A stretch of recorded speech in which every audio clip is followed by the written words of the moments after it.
प्रधानमंत्री को चाहिए एकदम कड़ा कदम उठाएं और रातों रात नक्शा से नाम मिटा दिया जाए। सरकार से यही चाहते हैं कि सर्जिकल स्ट्राइक फिर से हो और हम लोग मोदी जी के साथ हैं। रातों रात एकदम नस्तो नाबूद करके एकदम नाम निशान मिटा देना चाहिए। पाकिस्तान नाम का कोई देश नक्शा में था। कश्मीर में हुआ, पहलगाम में हुआ, तो वही विपक्ष कह रहा है कि ये सारा प्रायोजित है। ये तो दोगलापनी है। नमस्कार, आप देख रहे हैं ब्रेकिंग बिहार। देखिए, अभी हम मौजूद हैं पटना के जीएम रोड में, गोविंद मित्रा रोड इसका नाम है। देखिए, मेरे पीछे में आप एक बैनर देख सकते हैं। 22 तारीख की शाम में जम्मू कश्मीर में जो आतंकवादी घटना हुई, जिसमें 27 लोगों की मृत्यु हो गई, आतंकवादियों के द्वारा जो कायराना हरकत की गई है। तो आप देख सकते हैं कि आतंकवादियों द्वारा जो पहलगाम में सैलानियों की निर्मम हत्या के विरोध में पूरा गोविंद मित्रा रोड जाम है। देखिए, इन लोगों ने लिखा क्या है कि उन्होंने राज्य नहीं पूछा, उन्होंने भाषा नहीं पूछी, उन्होंने जाति नहीं पूछी, उन्होंने पूछा धर्म। हालांकि जब धर्म की बात आती है तो विपक्षी पार्टियों को लकवा मार जाता है। जब हमने वो सवाल किया उनसे तो उन लोगों का लगातार कहना है, बिहार के विपक्ष का कम से कम, कि धर्म पूछ कर नहीं मारा होता तो 1-2 मुसलमानों की भी मृत्यु नहीं हुई रहती। लेकिन ये एक सच है, जिस प्रकार से पीड़ित परिवार के लोग सामने आकर कह रहे हैं कि हमें कलमा पढ़ाया गया, कुछ लोगों के पैंट को उतार कर चेक किया गया, हिंदू है कि मुस्लिम। आप समझ सकते हैं कितनी घृणा है उन्हें हम भारतीयों से।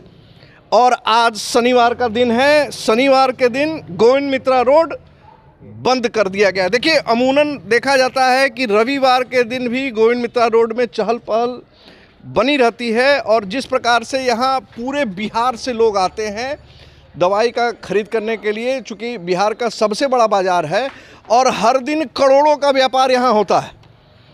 कई ऐसे लोग हैं जो यहाँ पर डेली आते हैं, डेली कमाते हैं, डेली खाते हैं। इसके अलावा आप देख सकते हैं यहाँ छोटी छोटी दुकानों में जिस प्रकार से लाखों लाख का कारोबार होता है। और हर दिन गोविंद मित्रा रोड में मैं बता रहा हूँ आपको कि करोड़ों का कारोबार होता है। आप अमूमन देखेंगे कि जब कोई राजनीतिक पार्टी बिहार बंदी की घोषणा करती है तो बड़े मर्माहत होकर यहाँ के व्यापारी मजबूरी में अपनी दुकानों को बंद करते हैं और 2-3 घंटे के बाद सोचते हैं कि किसी तरीके से दुकान खोल के व्यापार शुरू किया जाए। लेकिन यहाँ किसी राजनीतिक पार्टी का कोई दबाव नहीं था। अपने मन से जिस प्रकार से वो घटना हुई है उससे दुखी होकर इन लोगों ने गोविंद मित्रा रोड को बंद करने का कार्य किया है पहलगाम की घटना के विरोध में। देखिए, यहाँ पर तमाम व्यवसायी लोग हमारे साथ हैं। इन लोगों से हम बात करेंगे, समझेंगे इनके अंदर की पीड़ा। सर, आपका परिचय? मैं जीएम रोड का दुकानदार हूँ जी। लक्की मोटर करेंसी का प्रोप्राइटर हूँ जी।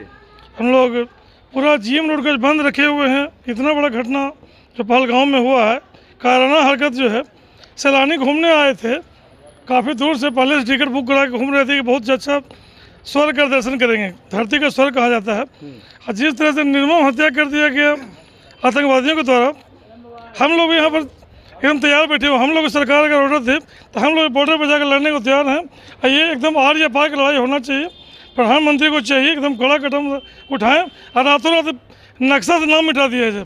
ये जो रोज़ रोज़ आतंकवादी घटना, जब साल 2 साल 6 महीना होता है फिर घटना, तो यहाँ के हिंदुस्तान के लोग मानने के लिए थोड़े पैदा हुए हैं कि आतंकवादी आए और रात को मार के चला जाए, दिन दहाड़े मार के चला जाए। इतना निर्मम घटना कभी नहीं हुआ था अभी तक कि औरत के सामने हस्बैंड का मर्डर हो जाए, बच्चा के सामने उसके बाप का मर्डर हो जाए। कोई बेटा घूमने गया हुआ इंतजार में घर में बैठा हुआ आदमी कि लौट के आएगा, बढ़िया बात सुनाएगा, अपना जो है एक्सपीरियंस बताएगा, और वहाँ से उसका मौत का खबर आ जाता है। ये तो बहुत गलत बात है। सरकार को विलंब इस पर एक्शन रातों रात होना चाहिए, आज के आज होना चाहिए। और रातों रात एकदम नस्तो नाबूद करके एकदम नाम निशान मिटा देना चाहिए। पाकिस्तान नाम का कोई देश नक्शा में था। ये लोग किए हुए हत्याकांड होना चाहिए। अच्छा, क्या आपको लगता है कि धर्म के आधार पर ये हत्याकांड? एकदम बेशक, चूँकि जो लोग वहाँ घूमने गए हुए हैं उनकी पत्नी, उनके परिवार बता रहे हैं कि एक एक आदमी से पूछा गया धर्म था, मारा गया है। उसमें भी संतुष्टि नहीं हुआ तो बोले कलमा पढ़ो, और उसके बाद भी नहीं संतुष्टि हुआ तो ये तो बहुत कहने में घिन आता है कि पेंट उतार के बोला कि दिखाओ हिंदू हो या मुसलमान, ये तो बहुत गलत बात है ना। लगातार विपक्ष मगर कह रहा है कि एक गलत बात है मुसलमानों की भी एकदम हत्या जो है ना, हुई विपक्ष तो हमेशा से विश्वास करता ही नहीं है। कभी सर्जिकल स्ट्राइक पे सवाल उठाता है कि सबूत है सरकार।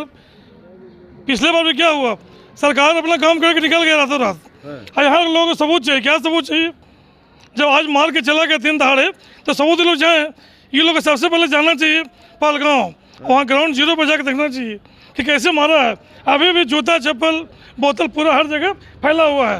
भागने वाला जो हॉस्पिटल में जाके देखिए जिंदा है, लेकिन उसके चेहरा में देखिए दहशत। अच्छा, क्या लगता है कि अगर यही 27 अल्पसंख्यकों की हत्या हो गई रहती तो क्या जो पूरा माहौल है देश, यही माहौल पूरा रहता? देश में आग लग जाता, अभी दंगा फसाद पूरा हो जाता। ये लोग चुप बैठते, जितना भी अरब कंट्री थे सारे लोग इंडिया में चुप बैठते और तत्काल एक्शन की मांग करते। पता नहीं क्या करते, तो भगवान मालिक है। देखिए, मोदी जी पर आरोप भी बहुत लग रहा है। नहीं, गलत लगातार बात। लगातार आरोप- विपक्ष कह रहा है आरोप कि लगाने का कोई जगह हत्याकांड नहीं होता है और उसके अगले दिन बिहार में सभा करने आ जाते नहीं। हैं। वो तो देखिए जो शेड्यूल प्रोग्राम जिसका भी है, कितना बड़ा मैसेज बिहार से आके दिए। अगर वो प्रोग्राम कैंसिल कर देते तो और वहाँ बैठ के अगर संसद और सब सदन में देते तो वो कहते कि प्लान प्रोग्राम है, प्लान किया हुआ है, और यहाँ से ये लोग अनाउंस कर रहे हैं कि मिट्टी मिला देंगे। मधुबनी आके अनाउंस किए हैं, इनका प्रोग्राम फिक्स है। जो कहा जा रहा है कि 56 इंच का कलेजा है, कलेजा दिखाएंगे, और पूरा विश्वास है कि इस बार आर पार की लड़ाई होगी, इस बार आर पार और की लड़ाई एकदम आर पार की लड़ाई होना चाहिए। सर, क्या कहेंगे आप? जिस प्रकार से मोदी जी आते हैं, इंग्लिश में भाषण देते हैं, लोग कह रहे हैं कि इंग्लिश में भाषण देने की जरूरत क्या थी? क्या समझते हैं इसके पीछे? इंग्लिश में भाषण इसलिए दिया जाता है क्योंकि जो हमारे देश की प्रजा है वो हिंदी जरूर समझती हैं, लेकिन इंटरनेशनल मीडिया वाले जब आए हैं तो उनको वो हिंदी समझ में नहीं आएगी। वहाँ इंटरप्रेटर नहीं बैठा हुआ है, वहाँ हिंदी भी बोलनी है, इंग्लिश भी बोलनी है, ताकि अंतर्राष्ट्रीय रूप से हमारे दुख दर्द को विदेशों में समझा जाए, जाना जाए। यही मुर्शिदाबाद में इतनी बड़ी घटना घटी, विपक्ष ने कहीं कोई शोर शराबा, कोई चिल्पो नहीं बचाया। और जब यहाँ कश्मीर में हुआ, पहलगाम में हुआ, तो वही विपक्ष कह रहा है कि ये सारा प्रायोजित है। ये तो दोगलापनी है, ऐसा तो कहीं होता ही नहीं है किसी दूसरे देश में। तो क्या कारण है कि देश में 100 करोड़ हिंदू हैं, मारे जाते हैं, फिर भी विपक्ष हिंदुओं की चिंता नहीं करता है? यहाँ तुष्टीकरण की राजनीति चल रही है, सबको थोक भाव में वोट चाहिए, और सभी विपक्षी दलों का यही लालच है कि मुझे एक साथ एक जगह एक मुश्त थोक वोट मिल जाएंगे, और हिंदुओं के तो वोट बटे हुए हैं ही। इनमें से कुछ यादव के नाम पर, कुछ कुर्मी के नाम पर, कुछ ब्राह्मण के नाम पर, कुछ बनिया के नाम पर, कुछ चमार के नाम पर हमको वोट दे ही देंगे। तो वो अपना ग्रांटेड एक सेफ वोट बैंक चाहिए, इसलिए सभी लोग तुष्टीकरण के लिए मुस्लिमों के हिसाब से राजनीति करते हैं। मतलब कि जाति के नाम पर बटे हैं, इसीलिए आप लोग कट रहे हैं, इसीलिए कट यही बात। आइए, और क्या कहिएगा सर? भाई हो, कौन सी कार्रवाई आप लोग? सरकार से यही चाहते हैं कि सर्जिकल स्ट्राइक फिर से हो, और हम लोग मोदी जी के साथ हैं। आज उसी विरोध में Patna chemist and druggist association के माध्यम से ये आज पूरा दवा मंडी, गोविंद मित्रा रोड, और यहाँ तक कि रिटेलर भाई बंधु भी सहयोग कर पूरा अपना बिजनेस व्यापार आज बंद कर सहयोग किए हैं। पूरा सहयोग कर।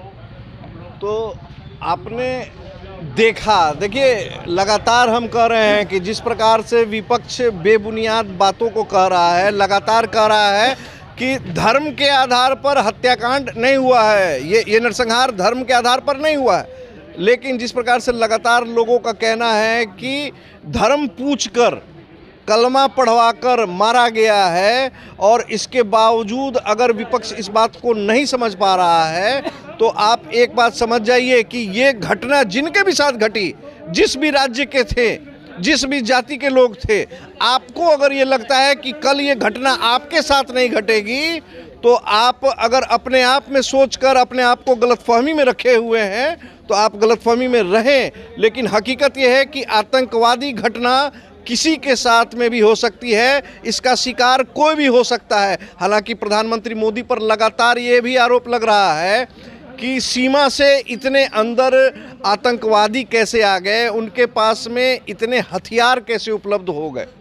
हालांकि इन सारी चीज़ों की जांच चल रही है, और भारत सरकार, अमित शाह और नरेंद्र मोदी से आम जनता ये डिमांड कर रही है कि जो भी कायरानापूर्ण हरकत आतंकवादियों के द्वारा की गई है, उस हरकत का जवाब उन्हें देना ही होगा। देखिए आपकी क्या प्रतिक्रिया है हमारे कमेंट बॉक्स में जाकर जरूर दर्ज कराएं। फिलहाल खबरों के लिए हमें दे इजाजत, नमस्कार।